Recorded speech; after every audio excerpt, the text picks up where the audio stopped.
Sonic the Hedgehog and a whole gang of your favorites are hitting theaters in Sonic the Hedgehog 2, and I've got my review right now.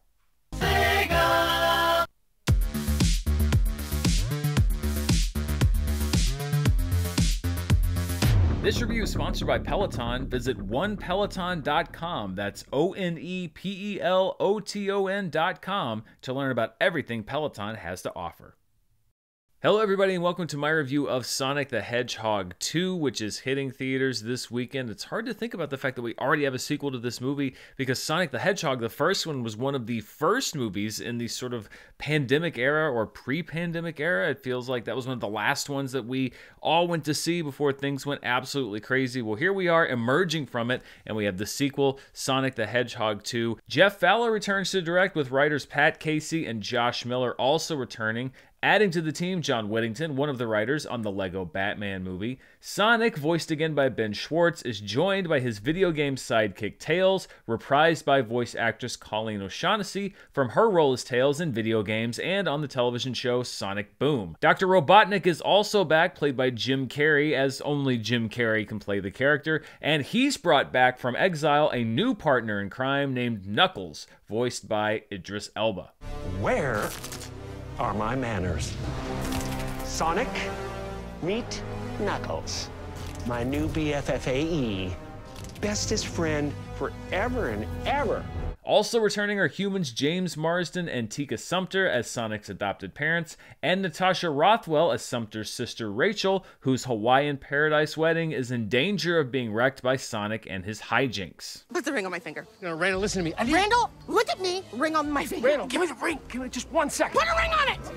And there's no denying at this point that Sonic the Hedgehog has become a cross-generational franchise. The kids who sat and played the Sonic video games when they first came out on Sega are now making YouTube videos about the movies, or even taking their own kids to see these movies after raising them on new iterations of the cartoon shows that they themselves watched when they were children. And back in 2019, I think it was, I was very critical of Paramount for bowing down to the outcry from fans on the redesign of the Sonic character. In case you forgot, when the first trailer for the first Sonic movie came out, they had redesigned the character. It was met with a horrific reaction from just about everybody, and Paramount, without delaying the release of the film, luckily it turns out for them, but unluckily for a bunch of VFX artists who had a lot of work to do, they redesigned Sonic to be more faithful to the video game, cartoon, TV adaptations, and I think it actually helped the film overall because the fans felt heard. I think it is a very slippery slope when you talk about changing products and crafting it to fan reaction,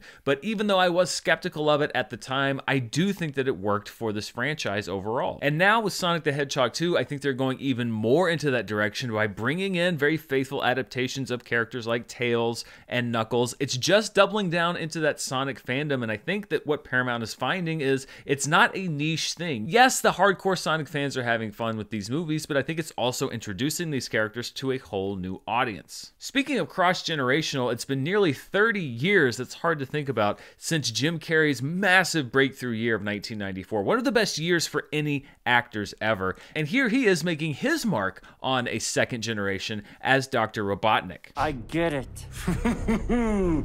I don't think you do, but you're about to. And so will that idiot sheriff and his wife.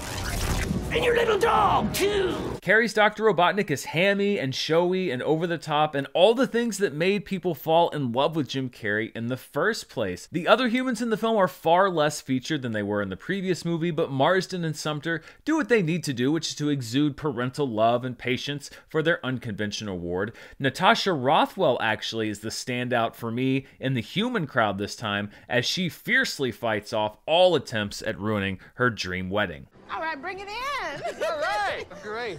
Oh, and if you screw up my wedding, I will end you.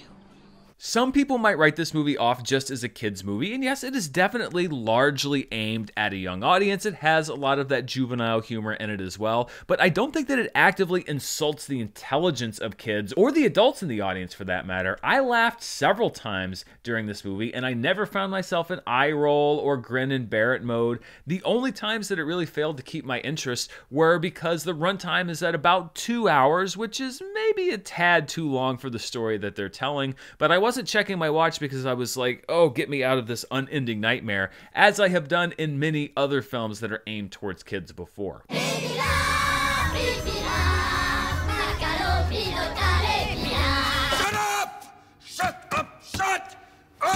Sonic 2 basically captures what the first movie did so well and doubles down on that, which is what I think most good sequels do. Yes, there's a lot less for the humans to do this time, save for Jim Carrey, but Jim Carrey's basically a cartoon anyway. And this is mostly just a good old-fashioned adventure as Sonic and Knuckles race to see who will be the first to reach the Master Emerald, an all-powerful artifact hidden on Earth.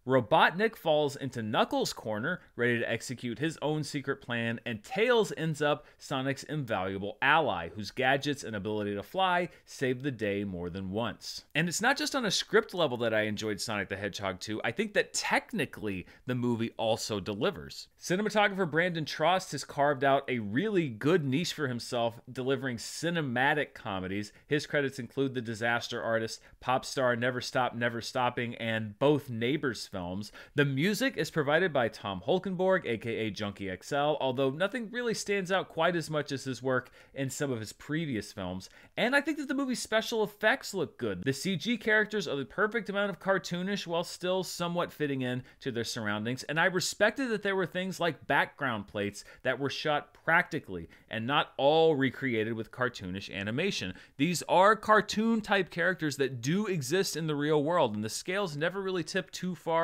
one way or the other, and I think that that works for the movie. There are several really cool set pieces. There's a snowboarding set piece. There's a really cool temple set piece where everyone's trying to make their way through this temple with a bunch of booby traps. Of course, these are all based on different levels in different Sonic video games, but I think, again, that's where the balance works. Yes, if you are a fan of the Sonic video games, then you're going to see all of these different things that you recognize from the games that are going to enhance your enjoyment of the film. At the same time, even if you've never played a Sonic video game before, I think you're going to enjoy these characters and these levels because the jokes are references, but they're not inside jokes. It's not like you're going to be on the outside if you don't have this certain exposure to different Sonic media. It really is a great example of how to use so much deep background to generate things that fans are going to enjoy while still winning over new fans. There's really no secret as to who Paramount is really targeting as far as the audience for this movie. If you like Sonic the Hedgehog, if you remember the games fondly, or if you're a kid,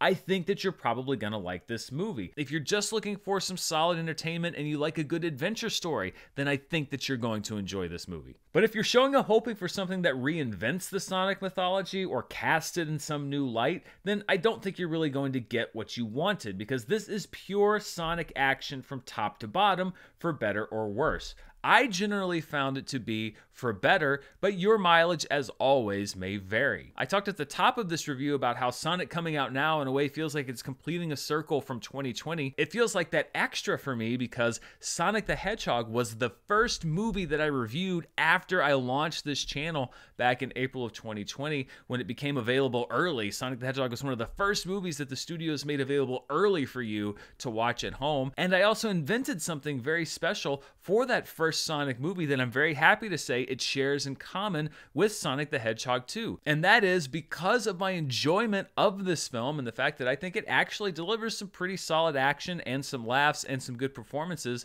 Sonic the Hedgehog 2 becomes the latest entry into the Video Game Movies of Acceptable Quality Hall of Fame.